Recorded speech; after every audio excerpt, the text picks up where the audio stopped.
Hey, good to Hey. see you. Good to see you too.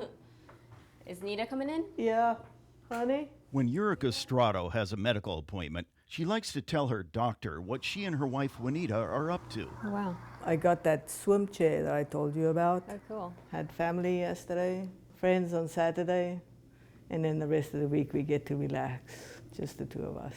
Nice. Yeah. But after a few moments, Dr. Sunita Shailam asks the $64,000 question. So how's your health doing?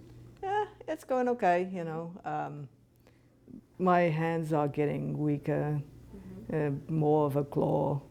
I got a Julie now to help me with my showering and getting dressed in the morning, helping with cleanup and stuff like that. Strato has ALS, amyotrophic lateral sclerosis, otherwise known as Lou Gehrig's disease.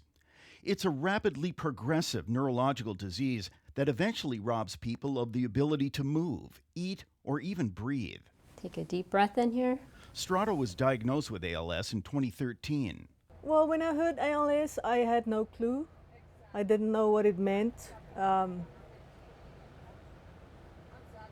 then I read up on it and I was mortified. Are your legs a little swollen? Yeah. Yeah. Strato used to be exceptionally fit.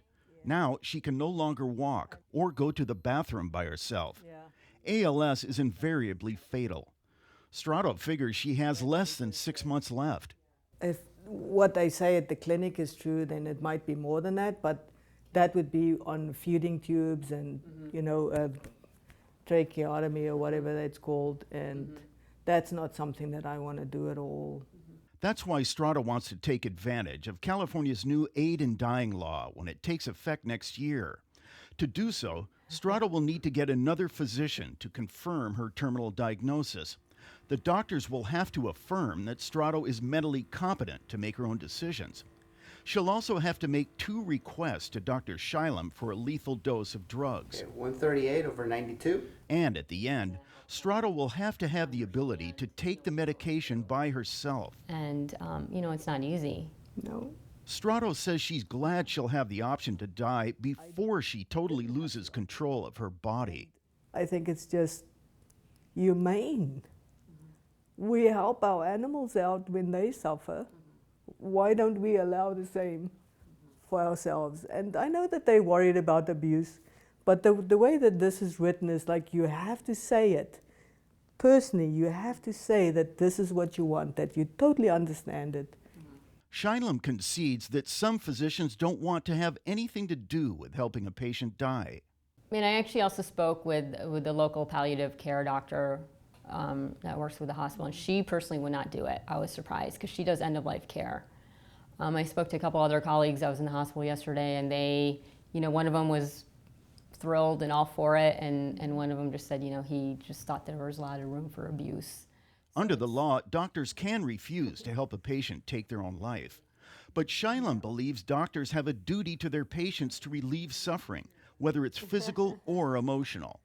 You know, the number one rule in medicine in the Hippocratic Oath is do no harm. And it's like you want to prevent hurt.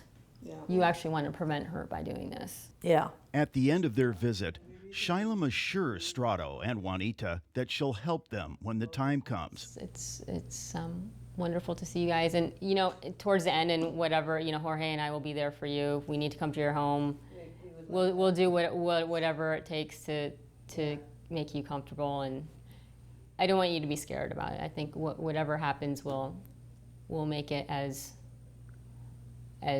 pleasant as we can. Right. So, Thank you. yeah. Tomorrow, we'll find out how some other doctors feel about the aid in dying law and how a similar law has worked in Oregon. Thank you, Janita. Oh, you're welcome. Take care. Kenny Goldberg, KPBS News. Okay, yes.